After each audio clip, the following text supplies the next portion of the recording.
আমি মাইলস্টোনের ছাত্র মিহির বলছি। আমাকে কি তোমরা অনুভব করতে পারছো? তোমরা কি আমার মতো আমার বন্ধুদের জন্য কাঁদছো? আমি ছোট্ট মিহির বলছি। আমাকে শুনতে পাচ্ছ? আমি আকাশে, আমি আমার বন্ধুদের খেলার আওয়াজ তোমাদের কানে যাচ্ছে। তোমরা কেঁদো না, তোমরা কেঁদো না প্লিজ। আমরা খেলছি, সবাই মিলে খেলছি।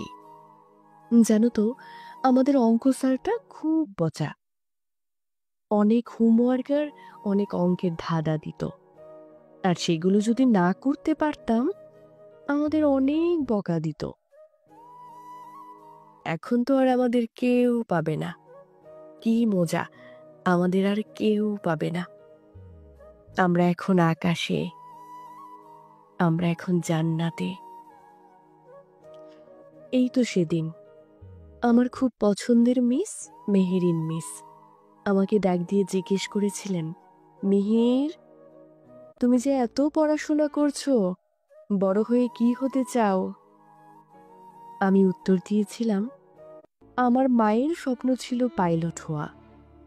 আমার মা হতে পারেননি, তাই আমার মা আমাকে বলেছেন আমি যেন তার স্বপ্ন পূরণ করি, আমি যেন পাইলট হই। আমি পাইলট হতে চাই মিস। এই যে দেখুন মিস, আমার বন্ধুরা মিলে কাগজের বিমান বানিয়েছি। এগুলো আমরা প্রতিদিন উড়াই, অনেক মজা করি। আমরা অনেক বড় পাইলট হব, আকাশে উড়ব।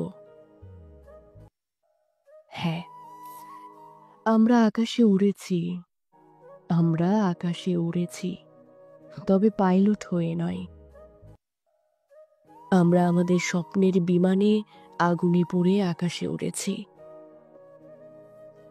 আমার মা আমার জন্য অপেক্ষা করছেন, আমার বোন আমার জন্য আরো অনেক কাগজের বিমান বানিয়ে রেখেছে। আমার বাবা আমাকে ছাড়া খাবার খায় না।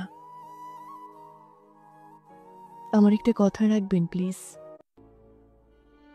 কেউ আমার বাবাকে বলে দিবেন, কেউ আমার বোনকে বলে দিবেন, কেউ আমার মাকে বলবেন আমি আর ফিরব না। আমার মেহেরিন মিস আর ফিরবে না। ভালো থেকো তোমরা, সাবধানে থেকো, নিজেকে সাবধানে রেখো।